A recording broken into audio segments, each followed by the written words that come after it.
All right, welcome back to part two of the One Now podcast. X and KB coming at you as we always do every week. Thank you to all of our listeners, all of our viewers, however you're watching, however you're listening, however you get your podcast. We greatly appreciate it. If you're on that YouTube channel, go ahead and hit that little bell and subscribe and like and share and let everybody know how they can find us. And if you're on any podcast platforms, go ahead and download our podcast. You can catch all of our episodes there. Well, KB, we got to touch on a much more serious topic because, man, things have completely gone off the rails in Ann Arbor this week at the University of Michigan. So we know that Sherrone Moore got fired earlier this week as the head football coach with cause. We'll get into the reasoning behind it just in a moment. But we've actually got breaking news coming into this topic that I have to read off here really quickly. Sherrone Moore is facing 3 criminal charges following his arraignment today in court, revealing details of his actions that led to him being arrested and jailed for hours after he was fired on Wednesday. Listen at this. Prosecutors are charging Moore with 1 felony, a third-degree home invasion, and 2 misdemeanors, including stalking in a domestic relationship and breaking and entering. The bond was set at $25,000. So, on Wednesday, he got fired. We found out that he had an extramarital affair, and then he got arrested.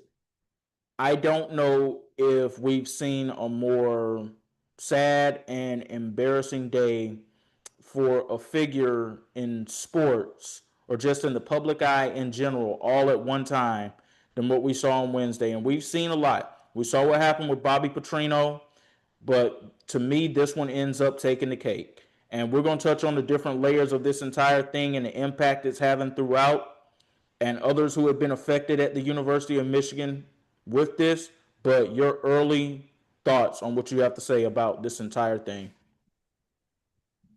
Man, honestly, I'm like TJ Husmanzada. I don't feel sorry for you. All of this is damage control in the sense of this is because you were caught. You decided to have an affair. You decided to go through with these things. All of these things is like, I'm hearing folks saying, yeah, we need to just say a prayer for him. But the thing is, though, what about his wife? What about the one who was really affected? She took vows, and you don't think she's embarrassed? You don't think that she, has, she has explained this to their children that all of this, daddy's in jail. He got fired because it was one thing to have, just been fired. We saw this what happened in the NBA with Ime Udoka for having an inappropriate relationship with someone who was a staff member. We've seen this. There are strict guidelines and rules that explicitly say you may not conduct in these activities. You are representing the organization, so you may not do these things. He decided to do these things, and now that he is basically spiraling. This is all look like a man who is spiraling. He's losing everything. And all this shows me is that you really this is a true fall from grace moment. You were in the public eye. You were seen as, may not have been the best coach, but you were seen as a really good guy. Now that all of this has come out and you break and enter into the person that you were having affairs with house and then threaten to kill yourself and her, this just looks to me like damage control. I don't feel sorry for him. If anything, I feel sorry for his wife. I do feel sorry for her, and I feel sorry for his children because they have to wake up and they have to hear these things. They have to see these things. They have to see that their dad has been locked up because he made a choice. He broke up their family. Nobody else did. Nobody asked him to do these things. And I am basically in that belief that you're not upset because everything happened. You're upset that you got caught. We look at it like Harbaugh put this in place that you would be the next head coach of Michigan. He put this in his contract that you were going to be the next head coach of Michigan before he took the LA Chargers job. You threw all of that away. You threw all the millions, the notoriety that came with being the head coach of Michigan football. You threw all of that away. And so I cannot look at you in the same sense of that it was a mistake. No, it was a mistake. It was a choice. You made a choice, and now all of this fallout that's happening because of this is a direct result of your actions. So, to that point, I want to add in a couple of things here. There was a post that resurfaced on X, formerly known as Twitter, a few days ago from an account that says that it is of Sherrone Moore. I don't know if it's his actual Twitter account or not, but it is a verified Twitter account. And this post is from June 3rd, 2012. And it says, "Bet there are some sore ladies out there right now," with a smiling face emoji. It also should be noted that the young lady who was the staffer that he was having this affair with, her pay raise went significantly from 2022 and 2023, when she was making $58,025 a year, all the way up to $90,000 this past season. The rumor is that he impregnated this young lady and somehow got her to get rid of the baby or to have an abortion or whatever the case may be. But the lack of discipline potentially costing this man his marriage. It definitely costed him his job. It might have costed him his entire future in college football. It's sad. And no, I don't feel bad for him. These are the choices that you made, but I feel awful for his family. I feel awful for his family in the sense that they are the ones that have to wear that embarrassment that they did not bring to themselves, like you said. It's just awful all the way around. But I wanted to add those two notes in there because you went into the fact that Jim Harbaugh got this in writing for him to be the head coach in waiting if Jim Harbaugh ever left. And it also alludes to the fact that, did Michigan ever really want him to be the head coach anyway? I don't know if they did. And it made it very easier for them to fire him, which I think they probably wanted to do without looking in a negative light towards people, because they missed the college football playoff for a second straight year under his direction, and they lost to Ohio State in the game that, we're told, hey, you can't lose this game, right? So they lost that game. Bryce Underwood, I don't think that he actually progressed throughout his freshman season, if we're really looking at what we saw on tape. So this is bad, man. This is bad all the way around. And before you continue, I also want to make the note that the athletic director at Michigan was fired on Thursday, Warde Manuel. And there have been a couple of situations that have happened under his watch at the University of Michigan in that position, whether he knew about them or not. But as you prepare to continue, I just want it to be known that there are reports out there that this stuff was known for months at Michigan, and it's just now coming to the forefront. Yeah, if this was known at Michigan for months, then that just speaks to everyone involved may need to face some type of disciplinary actions, because there is no way that this type of headline could have been going on for an extended period of time and no one's being held accountable. I just find that very hard to believe. Another thing, I honestly believe with everything that has happened over the past 48 to 72 hours, he will no longer coach football, college football, especially at any major program. This is too much. This is too significant of a story to have back. Because I don't see how you come back from this. Now, the inappropriate relationship was one thing. That had nothing to do with your ability to coach a football program. Now we have to look at you as your character. Like after that, we look at your character in the hiring process. I don't think anyone's going to take a flyer out on him going forward. I think now Ryan Clark spoke about it being a bad look on African American coaches. I don't think it has anything necessarily to do with African American coaches. I think it is an individual problem. This is a problem that Sherrone Moore is going to have, and this is going to follow him no matter where he goes. I think that his time as a head coach, especially at any major program in college football, I think it's over.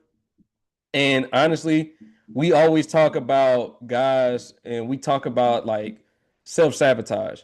He really This is all him. This is all him. He has no one else to blame. This situation was, you know, built by him. The negative, perception of him now on an individual level is all him. Like I said, when you're in a position of authority, you have a certain way to conduct yourself.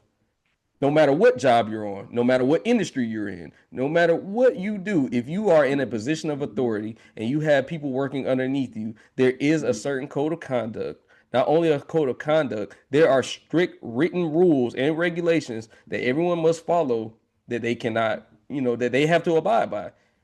And he not only broke that, now he went from just a simple matter of being fired for the inappropriate relationship to now committing actual crimes. This is a bad look. Like I said, I don't foresee him being offered another position.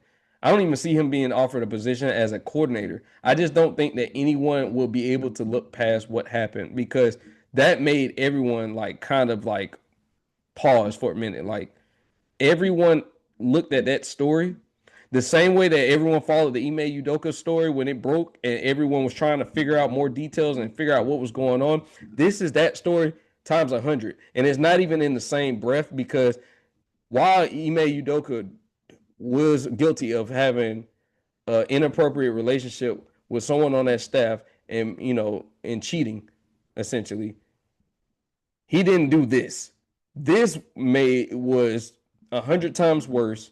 And like I said, there's no coming back from this. You cannot do the things that he's done and basically be offered a coach because I think it would be too much of a distraction. It would be too much like the media will have a frenzy with the questions that they would ask him no matter what program he were to go to. So I think he's done completely.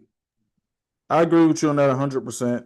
If I had to break this down in a nutshell based off of the course of events that happened, and this is just me giving a generalization on just breaking it down in simpler terms of what I believe happened here. Everything unraveled. He got fired. It came to the forefront that he had an inappropriate relationship in the public for everybody to know, including his family. So he panicked at home, then panicked with the side chick or whatever you want to call her, and now you just have a complete mess on your hands. For all the folks who are saying that trying to make this a race issue, this is not a race issue in any way whatsoever. This is not a race issue in any way. This is a moral issue. This is a character issue. This is a self-sabotage issue, as KB already said. This is all on Sherrone Moore. But what I do hate is that you will have that crowd out there. And I somewhat understand why Ryan Clark said what he said too. You do have that crowd out there. It's getting smaller and smaller, but there is still a crowd out there that does believe this. You can lump all of us as black men and black people together as one. And because one person does something that's embarrassing and that's messed up, you kind of want to look at all of us the same way. Of course, like I said, the crowd isn't as big that used to do that as it once was, but there is still a crowd out there. And you don't know if they're going to be some of those ultimate decision makers. But wishing all the best to the victims who are involved in this in any way whatsoever. I can't even say that I feel bad for the side chick either because it's like, did you know that he had a family? I would believe that she more than likely did. And I don't feel sorry for her in the sense of like you knew I'm on to believe that she knew he had a family for one. And for two, you benefited greatly from in that relationship. You benefited. Your salary was to the point where people had to look at it like once everything came to the forefront, that had to be, put in the story because it was significant. Like you went from 58,000 to 90,000. Like this has to be looked at because now I'm on the belief that if you benefit from a situation that was never supposed to happen, you cannot in turn be victim to anything. You were a willing participant in that entire ordeal. So you cannot be a victim. You were just, like I said, it may be unfortunate, but it's not unfortunate for you. You might just be getting a negative backlash from it. But it wasn't unfortunate for you because you very well engaged in this, knowing that he was a big public figure, knowing that he was a married public figure, knowing that he had a family, knowing that he was in a position of authority at a university, a prestigious university. I think that this is one of those things where the only victims are his wife, his children. Everyone else was a willing participant, and they should not be looked at as a victim. Yep, I would have to agree 100%.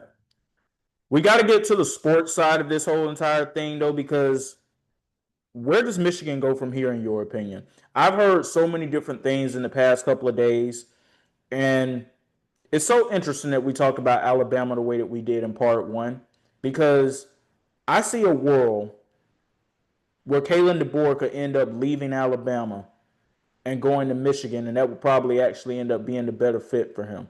Now, obviously, that's not going to happen right now. I'm speaking more so in terms of this time around next year. I do believe Kalen DeBoer will coach the Crimson Tide in 2026. But what happens beyond there? Because if they go another year where they don't win the SEC championship and they don't win the national championship, there are standards at Alabama that people have, and they will get him out of there. Or maybe he gets himself out of there if the Michigan job is offered to him. And let it be known that this is more so of a Big Ten guy. But he had such a track record with what he did at Washington that he was the right choice to replace Nick Saban at the time, because some of those other big names that would have been suitable for it, they just weren't available. Remember, KB, when Saban retired, all of these schools started locking their coaches into long-term contracts. Oh, you want Marcus Freeman? You can't have him. You want Mike Norvell? You can't have him. Obviously, Florida State is regretting that decision right now, but you get the point of what I'm trying to make. All of these coaches started being locked up into these new deals. I see a world where Kalen DeBoer could end up being their coach. I see a world where they could consider bringing Brian Kelly in to be their coach. I'm surprised he honestly didn't end up getting the Penn State job that went to Matt Campbell. We'll see what obviously ends up possibly unfolding out of that, because I thought that that was as good as Brian Kelly was going to be able to get, to be quite honest with you, because he is more of a Midwest type guy. Michigan football is ultimately going to be okay in the long run. But in 2026, man, I see some problems on the horizon just in terms of record wise and just what it's going to be. And the fact that they had to fire the athletic director too. They got some cleaning up to do. Yeah, I'm glad that you brought in Brian Kelly, because I was going to actually mention that I think Brian Kelly would be a potential target for Michigan as well. Um, I can't remember the analyst who spoke on this, but they were saying that Michigan needs a splash because of everything, that turmoil that's going on over the past few days, with the athletic director being fired and Sherrone Moore being fired as well. I think that they do need a splash to kind of bring the fan base back together, bring the university itself back together. Kalen DeBoer would be a good. I think that he fits more of the mold of the Big Ten than he would with the SEC. And like you said, the standard of Alabama going from Nick Saban to Kalen DeBoer is not necessarily, didn't really necessarily have the fan base excited, but they were willing to wait and see if he was going to, pan out. Now, do I think that stylistically he's a better fit with Michigan? Absolutely. I think that going from up north to down south, the way that football is played in the SEC is hard-nosed, gridiron, gritty football. We know that.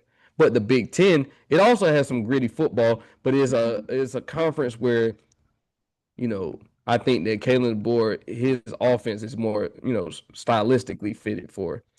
I'm not too sure if anything would change my mind on that. But X, what you think? I'm going to throw one more name at you. And I know that he just got locked into a massive long-term extension too. And right now they're currently sitting atop the Big Ten as a whole. How does Michigan not go to Kurt Cignetti and offer that man a blank check to come in there and take over that program with those resources, that NIL behind him, and say, I dare you to turn it down? That is a interesting thing. The reason why I think he doesn't do it, it was so much pride in him building Indiana back into the program that they are. I think that it would be such a letdown for him to build it up and just to leave. That would be the only. I get what you were saying from the Michigan side of the whole thing. Like bringing him in would be the splash that you need, and I do feel like that he could get that program back on track. I just don't think that he would leave on the sense of I helped build this, like it's like a baby of mine, and I don't want to, you know, raise it and then just abandon it when it needs me the most. Because I really felt like that he made, Indiana possibly a destination for a lot of recruits going forward, just based off of this season alone. You have potentially the Heisman winner. You have the number one seed in the college football playoff. Like that is something that a lot of recruits are going to, especially from the area and that region of the world, they're going to actually want to come and play and build a legacy of their own at Indiana. So when you're competing with the Ohio States and the Michigans of the world, like it is good to have someone like that at the helm. Now, I just think that Brian Kelly may be more of a target for them than Kalen DeBoer. I think that he still would be the Alabama head coach, but we'll see. Now, when it comes to just the overall consensus, I do think that contract extensions don't matter in this situation. I think that if you are Michigan, you're doing whatever it takes to get whoever you're after. You're just trying to change the overall perception of how people are looking at the University of Michigan right now. I think that extensions don't matter. You are willing to just write a blank check, like you said. If that's what it takes, that's what it takes. I'm willing to do that and get them in here. And like I said, every one of your targets, no matter of their contract situation, they have to be on the board right now for you because, like I said, a lot of guys we seen coaches renege and actually leave, agreed upon terms to go coach somewhere else. So it's not far fetched to say that they wouldn't do the same for Michigan, being the prestigious program that it is. Like I said before, they'll be okay in the long run, but Michigan, man, the past couple of years, even going back to when Harbaugh was there and he jettisoned out of town after winning the national championship and going to the NFL, they've had some stuff going on, but this one is the one that ends up taking the cake. And you got to believe that whoever they end up bringing in as the AD next is going to be somebody who has a clean nose, as far as we know. And whatever they end up doing with the head coaching situation there too, they're going to end up making a splash. I don't think it happens this year. It's a little too late in the coaching carousel at this point for it to happen. But look towards the end of 2026, and I think they'll make that splash. Because we saw them turn around and make another splash with the basketball program with Dusty May, and look how well he has them playing right now. Kurt Signetti would be able to come in and definitely have that going. I'm going to tell you why I believe there's a possibility it could happen around this time next year if it does happen. What happens after Mendoza and those guys leave? Is there a fall off with the program at that point? Is like now we were wondering that they would fall off this year and they ultimately just rose to the ultimate cream of the crop. So we'll see what ends up happening because they have a legit shot to win the national championship. I do believe they have this year's Heisman Trophy winner after what he did throughout the course of the season and how he led them in the Big Ten championship. I have no idea how we will not hear Fernando Mendoza's name called as the 2025 Heisman Trophy winner on tomorrow night. But it's a very interesting to see what's going to end up happening there. Could you also see a scenario where one of those older coaches who's been gone for the past couple of years saying, you know what, let's not go there? Do you think that there's a world where next year, if Clemson struggles again, Michigan could pick up the phone and call Dabo Swinney, or do you see him more as a Southern guy? Do you see a scenario where Kalen DeBoer could end up going to Michigan and Dabo Swinney could end up replacing him at Alabama? That would be insane. Honestly, that would be insane. But I do think I view Dabo as more of a Southern guy. I do.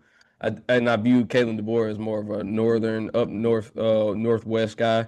Um, that is why I feel like that the move to Michigan for him would make more sense.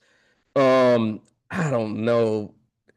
Dabo leaving Clemson to go to Alabama would be crazy, but only reason why I can't see it is just because of the rivalries that it had back in the day. I mean, Dabo would help bring in recruits. I will say that he would like help bring Alabama back up to the program that they were.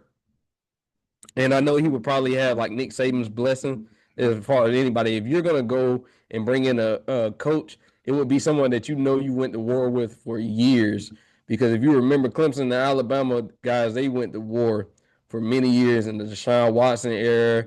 You know, even even when he had guys like Hunter Renfro, T. Higgins, they were a part of those rivalry games with Alabama in the national championship. So, like, I could see a world where that could be a possibility because I do think that, Dabo has, if there ever was a time where Dabo Swinney was on the hot seat, this would be now. Fizzing out in the first round of the playoffs last year, not being competitive this year with a team that was supposed to take that leap. I could see it. I just don't know if I could see a world where, Dabo would replace Kellen DeBoer at Alabama. I'm sorry, I just can't see it. We'll see what ends up happening. This is definitely created for quite the possible coaching carousel for 2026, and we haven't even reached the complete total end of 2025 just yet. Want to go to a couple more NBA headlines if we can here. OKC is rolling. Only one loss on the season. Most of the starters don't play in the fourth quarter. Chet Holmgren had on slides during the fourth quarter in the game a few nights ago against Phoenix. That just tells you how dominant this team is. And they very well could end up with a top 3 pick next year. So that could be AJ out of BYU. That could be the Boozer brother out of Duke. Whatever it is. KB, we cannot emphasize enough how awful that trade the Los Angeles Clippers made in 2019 really was now. They really have given birth to the team that is potentially going to be the NBA's next dynasty. No matter how people feel about it, no matter if people are like, well, it shouldn't be OKC, that small market stuff is boring. Winning is winning, man. And that's exactly what they're doing right now. The thing that is most impressive about them is they have so much depth on that team. They guard all of them. They all guard. And like even bringing in Caruso, like that was a significant trade. That Josh Giddey trade. That's why I say Sam Presti has to be like executive year. He has to be in the running for executive year every single year. He is that good. Like he is always looking for ways to improve that team. And now he pretty much can see his vision coming to reality. The reality is they are set up to be a dynasty. They are set to win now and win in the future. They have all their guys locked up. They have their main core with Chet, Jalen, J-Dub, and SGA locked up for the next at least 4 to 5 years. So, I mean, honestly, this is scary hours for the NBA because it only can get better. Like having a potential top 3 pick in a loaded draft class with the Boozer brother, like you said, AJ, and then possibly even Darren Peterson out of Kansas. So, like, you have ways that this team can get even better without spending top dollar to bring in anyone. And now they're even being rumored in trades to bring in Giannis. Like, this is honestly some of the scariest things I've seen because of the incompetence of the LA Clippers. This is all directly tied to that trade to bring in Paul George. And we have to look at Lawrence Frank. We have to look at guys from that side and say, what were you thinking? Even with the possible return of a championship or a championship appearance, it still was not worth it. Nothing was worth it. And now it even looks even worse because you, at the highest of heights, you reached a Western Conference Finals a couple of years ago, and that is the most that you could say that you got out of the Kawhi Leonard, Paul George tenure in LA. So yeah, I'm looking at OKC. I continue to see them rolling. I see them play a physical style of basketball. If you look at it, they are they're equipped to handle any team that is in the league right now. They can switch everything. So I just continue to see. I will like still say that they're set up for success now, the future, and I don't see it stopping anytime soon. No, not in any way whatsoever, barring injuries or anything unforeseen, and we don't wish those on anybody. That train is rolling. The only team that I see even possibly posing a threat to them because of how deep they are would be the Houston Rockets. And as much as Ime Udoka is as great of a coach too, and we know that he's a great coach because of what he did in Boston and how he went to Houston and turned that situation around. That is the only team that I see beating them. And honestly, it's the Western Conference Finals that we deserve if we're being honest. Absolutely. Like I said, the Rockets with a man, KD, and a boatload of center talent that they have, especially starting with Sangoon, they are set up to, possibly be the only team that could dethrone OKC because they can guard and switch just as much as OKC can. They have shooting available. They play basketball the right way. Like I said, Ime Udoka being a great head coach, I feel like that would be a hell of a Western Conference Finals if we were to be, blessed to see it. I would love to see that. Kevin Durant, the storylines will all be there. Kevin Durant having to go through his old team to possibly get back to another finals. It just everything would match up and it would make so much sense. So if that would be what we're looking at, I'd be excited for that. And one thing I do think that is safe to say is that whoever does end up winning the West is probably who is going to end up winning the NBA championship this year, too. I don't think there's a single team in the Eastern Conference that can go toe to toe with any of those top three teams out West. And that's a fair assessment. Like I said, the only thing that teams in the East can really hitch their wagon on if they were possibly to make a trade for Giannis. I think that that would be the only way that you can remain competitive. And even then, I still don't feel like that you have the depth and the loaded amount of talent that's needed to win a championship against any of those top three teams. I don't see a lot of teams beating the Nuggets. I don't see a lot of teams beating the Rockets. And I definitely don't see a lot of teams beating OKC in a 7-game series. I just don't see it. The amount of being able to switch 1 through 5, I think is an underrated aspect in basketball today because of the fact that we have positionless basketball. You have to be able to switch everything, and all of those teams can do that. All right, man, that's going to go ahead and wrap it up for this edition of the Why Not Us, Why Not Now podcast. As always, we thank you all for listening, tuning in, and of course, we'll be back next week. But until then, he's KB, I'm X. We're saying peace. Peace.